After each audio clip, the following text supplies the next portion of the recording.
Well, we are finally back to your prepaid programming. It's been months, honestly, and you may notice a bit of a change of scenery. We are now stationed in South Central Colorado. So behind me we have part of the San Juan Mountains, and we're kind of in the San Juan Valley. And just wanted to jump back on here and kind of give you guys an update. We're not doing any camping today, although it is in the works.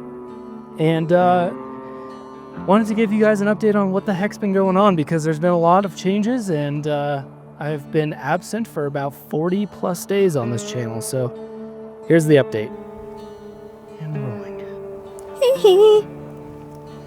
I think I left you guys, last upload maybe sometime in December. So it's been quite some time.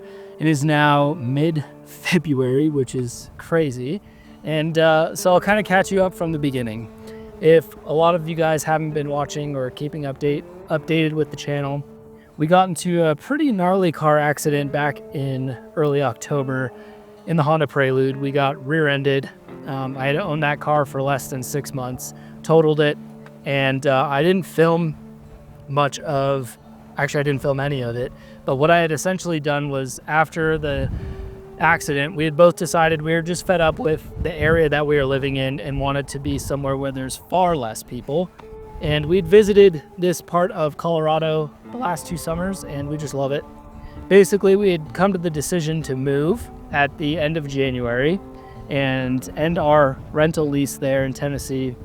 And so that put me on a bit of a constraint of figuring out what to do with the totaled Prelude.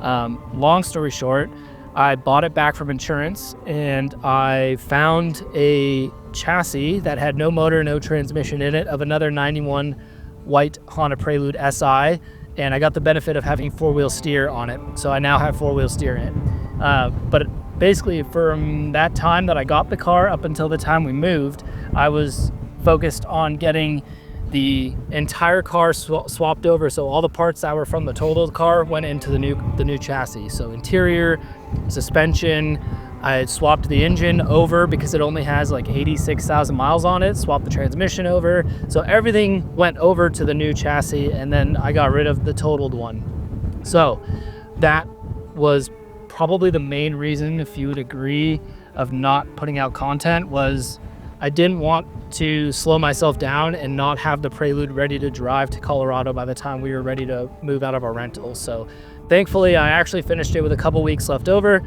And then on the truck, this thing obviously had to get ready to go out to Colorado as well. I thought it was kosher, went to get an alignment. They told me my lower control arm bushings on the front end were bad. I had a set, parts just laying around, and I'd been putting off installing it. So I decided to install it.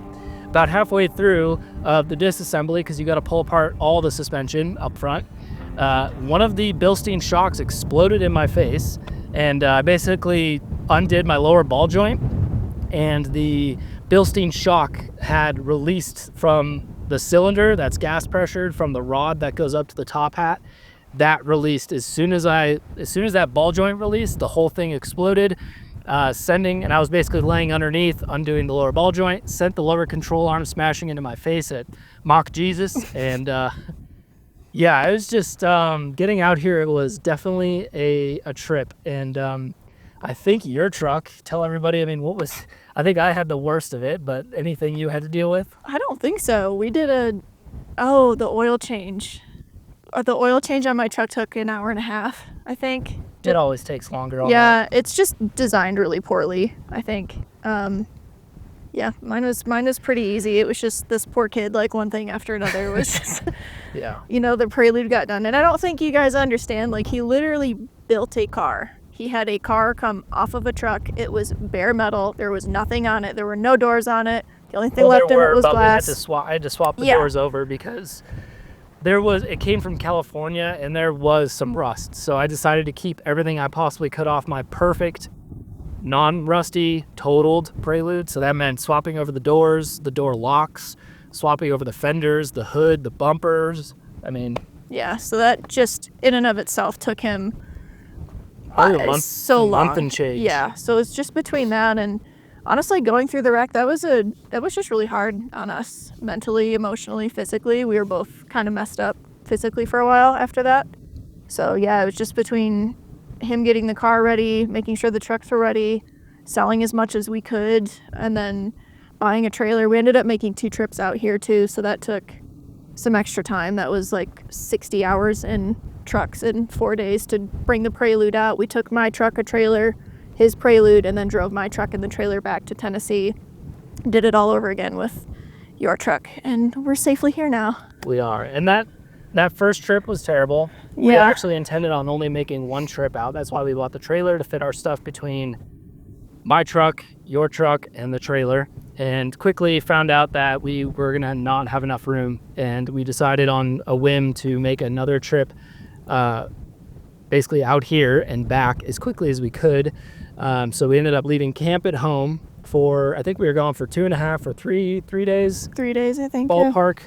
And we had people check on her while we were gone, but the whole point was to get out here, drop stuff, and get back as quickly as possible because we were going to have to make the final trip out here in less than a week later. Yeah. So some exciting news we have, and there's so much beautiful scenery here. I'm just going to swap it, I want you guys to see more of it.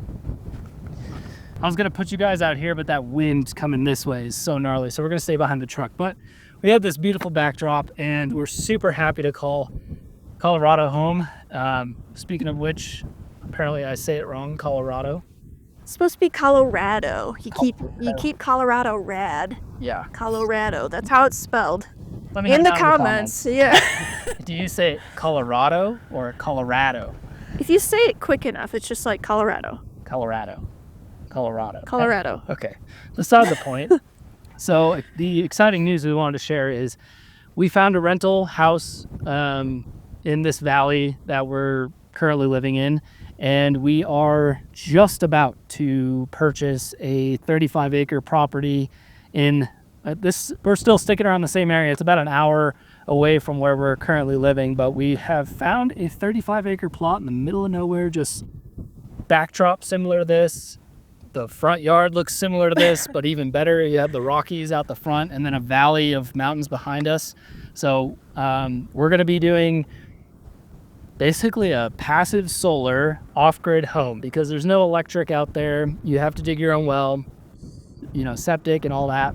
So that's going to be part of the channel moving forward. I'm still going to be truck camping, and I want to do a series, like 1 video maybe every Sunday that we do, just picking something on the Prelude to work on and restore. And so it's going to be truck camping, truck modifications, your Sunday dose of the Prelude. But then once we get the property, it's game on. We're going to start filming the whole process because right now it's raw land. When we officially own it, it should have a well on it. So we're going to try and document the digging of the well, and then also just the house build. We have some friends out here who've done a couple houses now in a similar fashion. They're older than us and a lot wiser. And I think we're going to try and mimic the build style that they have done, which is like a Pueblo, what is it called? Taos. Yeah, Taos. Southwestern style stucco. There's another adobo style home. So we're building concrete pad and then cinder block walls and then big windows, that sort of thing, stucco on the outside and inside. And the whole point of that is to put our windows in very calculated locations to allow the sun, because we get so much sun here and hardly any rain or cloudy days, the sun will actually passively heat our house. And We were at our friend's house Yeah. yesterday. We went inside and we're like, oh, we noticed they had a temp gauge. We're like, oh, let's see, because it's warm in there. Like, you go in there with this on, and I'm quickly taking this off. It was 78 degrees, and they don't heat it. So I wish more people understood that. And I know in other environments and things, that's just not possible. Out here, it's very dry. You don't have to worry about mold, mildew, things like that. But just the cost savings that's going to be, and then not having to have a heating bill. If you want to have a fire, cool, you can have a fire. But for the most part, the sun will be heating it in the winter, and then in the summer, you can keep the windows open because it really never gets above 80. Yeah. And the humidity is always really low, and there's generally a breeze. So it's just pleasant here, like all year round, really. it's very mild. When you think of Colorado, you might think of like horrendous winters. Of but snow. when you're in the southern part of the state, it's really not that bad. Like, we're not terribly far from New Mexico, to kind of give you an idea of how south we are. So yeah, look forward to that. It's going to be, like I said, a passive solar house. So we're going to have obviously solar, which is going to run our electricity for the entire house. We'll have a well, which will feed our water. We're going to have, and then, we'll have a wood stove or a built-in fireplace of nature in case we get cloudy days or that sort of thing. We're not going to be freezing, but we're very excited to start the build. We're just waiting on the official, if you will, the keys to be handed over to us for the land, and then it all starts. And the goal is to get it built, not in a rush, but as quickly as possible so we can get out of our house rental. And moving forward, we won't have a mortgage payment, we won't have an electrical payment, we won't have a water payment, we won't have, am I missing anything? We won't have a lot of payments, but Yeah. yeah. We'll have house insurance, property tax. That might be it. Yeah. So we're very excited to move on to that chapter, and hope you guys are looking forward to that. It's going to be a big part of the channel, and I think you guys can learn a lot if it's something you're interested. If not, just stick around for the truck camping videos or the Prelude Dose videos that are going to be coming out hopefully on a weekly basis. So anything you want to say before we go?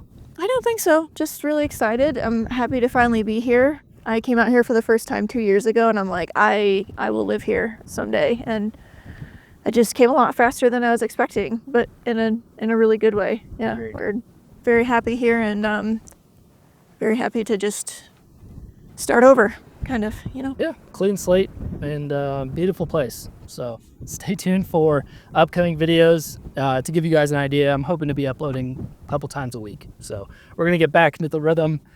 We're moved in. Nothing in my way now of creating content. So stay tuned for that. If you enjoyed this video, give it a thumbs up. If you're new here, think about subscribing. You've got a lot to look forward to. And let me know down in the comments what you think of all this. Always love to hear from you. Let me know where you're watching from.